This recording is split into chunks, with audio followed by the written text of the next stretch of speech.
एक बड़ी खबर आ रही है सर, एक बड़ी खबर में पहले दर्शकों तक पहुंचा दूं। बहुत जबरदस्त हमले की तस्वीरें सामने आ रही हैं। ये तस्वीर आप देखें, धुएं का गुबार दिखाई दे रहा है और जैसा कि हमारी टीम जानकारी दे रही है कि बेरूत में ये हमला हुआ है। एक बार फिर से पहले आप केवल तस्वीर देखें, ये देखें, धुएं का गुबार उठता हुआ दिखाई दे रहा है और जिस तरीके की एरिया को मैं समझ पा रही हूँ, ये तो पूरा रिहायशी इलाका दिखाई दे रहा है।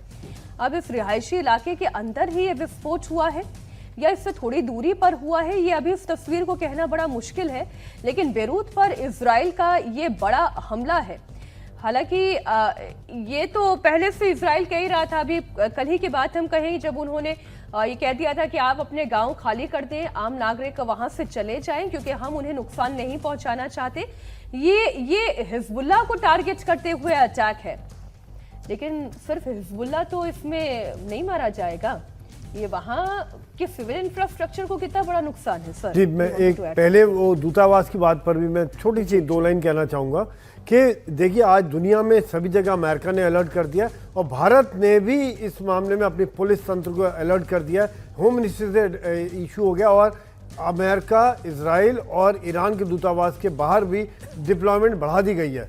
दूसरी बात जो अभी आप ये बता रहे हैं कि ये अटैक जो है ये बिल्कुल शहर के अंदर है, डेफिनेटली है, लेकिन मैं ये मानता हूँ कि इजराइल अपनी एक एक मिसाइल की कीमत जानता है और जो भी अटैक हुआ होगा वहाँ पे कहने के लीडरशिप की इनके पास खबर आई होगी या उनका कोई डंप होगा, उसके ऊपर ये हमला किया गया। जिस प्रकार से धुआं उठ रहा है ये दिखा रहा है कि वहाँ कुछ ना कोई एम्यूनिशन डंप जरूर रहा होगा या कुछ उनके लोग होंगे जहाँ पर ये हमला करके उनको ख़त्म किया। हिजबुल्लाह को इजराइल जल्दी से जल्दी उनकी लड़ने की ताकत को ख़त्म करना चाहेगा क्योंकि एक तरफ से ईरान से जूझ रहा है और ये हिजबुल्लाह से छोटे मोटे हमले होंगे, उनकी लीडरशिप को ख़त्म करके, उनके एम्यूनिशन के ज़ख़ीरे को ख़त्म करके वो इनको बहुत जल्दी ही न्यूट्रलाइज करना चाहेगा, जिसकी 3-4 साल लड़ाई के बाद उनकी पूरी खबरें हैं। मीनाक्षी जी, बिल्कुल आप ठीक कह रहे हैं। और ये जो तस्वीरें हैं, हिजबुल्लाह से जुड़ा हुआ रेडियो स्टेशन इस हमले में तबाह हो गया है। बड़ी खबर आपको दे दें, बेरूत में हिजबुल्लाह से जुड़ा हुआ रेडियो स्टेशन टारगेट किया गया है और ये टारगेट सक्सेसफुली हिट हुआ है।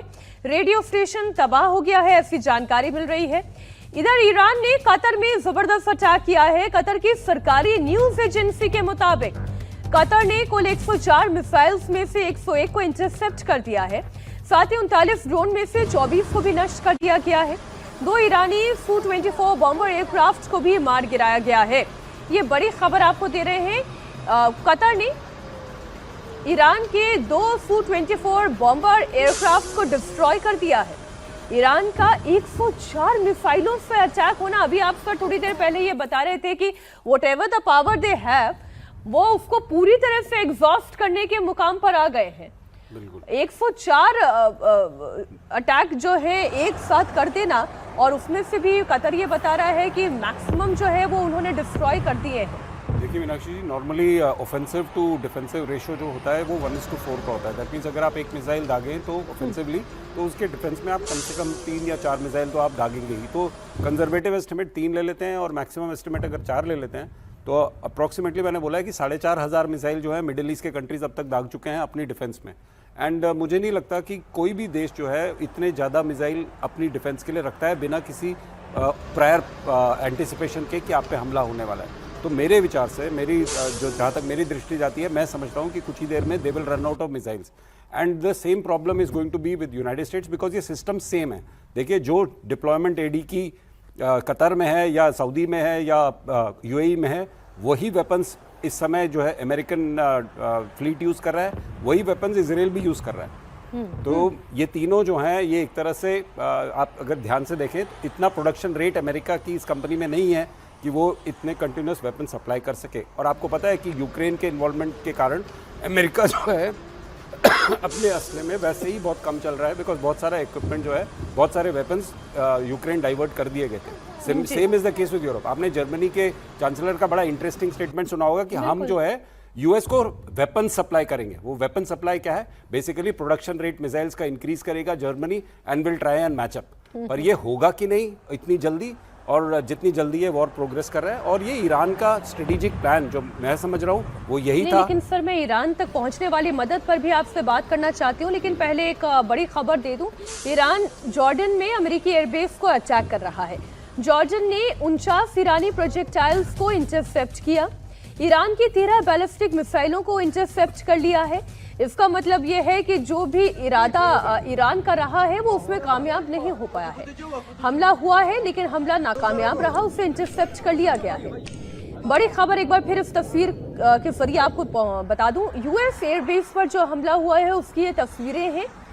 कई मिसाइल इंटरसेप्ट कर ली गई हैं, उन्हें हवा में ही तबाह कर दिया गया है। तो जिस बड़े नुकसान की उम्मीद ईरान शायद कर रहा था वो नुकसान हो नहीं पाया है। इधर इराक से भी एक बड़ी खबर आ रही है। इराक में अमेरिकी बेस पर हमला हुआ है। एरबिल में अमेरिकी बेस पर अटैक हुआ है। अच्छा, बीते 3 दिनों से आप देख रहे हैं कि लगातार अमेरिकी बेसिस पर अटैक हो रहा है, लेकिन वो कामयाब नहीं हो पा रहा है। जिस तरह से ईरान सक्सेस चाहता है वो सक्सेस ईरान को नहीं मिल पा रही है, और इसलिए वही गिने चुने पॉइंट है जहां पर बार बार ईरान अटैक कर रहा है। Sir, I want you to complete on this. Basically बेटू, दो चीजें होती है, एक होता है शॉर्ट टर्म और एक होता है लॉन्ग टर्म। ये शॉर्ट टर्म हम रिजल्ट देख रहे हैं, और शॉर्ट टर्म रिजल्ट जो है वो इंस्टेंटेनियस और टैक्टिकल कहा जाता है। जो लॉन्ग टर्म रिजल्ट है वो अभी हमें दिख नहीं रहा है, परंतु लॉन्ग टर्म रिजल्ट की ही एंटिसिपेशन में ईरान ये टैक्टिक यूज कर रहा है। देखिए ईरान क्यों जो है कॉन्सेंट्रेट करके अपने वेपन्स इजराइल और यूनाइटेड स्टेट्स की फोर्सेस पे क्यों नहीं लगा रहा है। देखिए, नंबर ऑफ वेपन्स रिस्ट्रिक्टेड है, नंबर ऑफ वेपन्स जितने हैं फाइनाइट है, मतलब जितने हैं उतने ही है, उससे ज़्यादा उनकी कोई प्रोडक्शन कैपेसिटी अब लड़ाई के टाइम पे है नहीं, वो कुछ और ऐड नहीं कर सकते हैं। तो वो इन वेपन्स को अलग अलग दिशाओं में क्यों फेंक रहा है, ये सोचने की बात है। एंड वो इसलिए कर रहा है, जो मेरे एंटिसिपेशन में जिस तरह से उनका प्लान दिख रहा है, जिस तरह से उनको टाइम मिला है, और जिस तरह से एक देश जो न्यूमेरिक शक्ति में बहुत कम है, जो टेक्नोलॉजी में बहुत कम है, जो एक्चुअली स्प्रेड आउट है, जिसके पास कोई एयरफोर्स नहीं है, कोई एयर डिफेंस नहीं है, वो अपने आप को कैसे लड़ाई को आगे बढ़ाएगा। तो ईरान ने जो ये डिसाइड किया है कि वो छुप कर धीरे धीरे वार करता रहेगा, अपने पुराने मिसाइल्स वो यूज करेगा।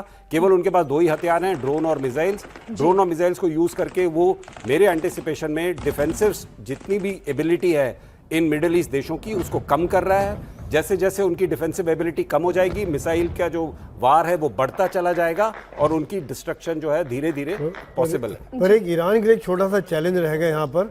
बिल्कुल आपकी बात सही है कि वो उनकी भी सप्लाई कितनी रहेगी, उनके पास कितना स्टॉक रहेगा। यहाँ पे यही लड़ाई रहेगी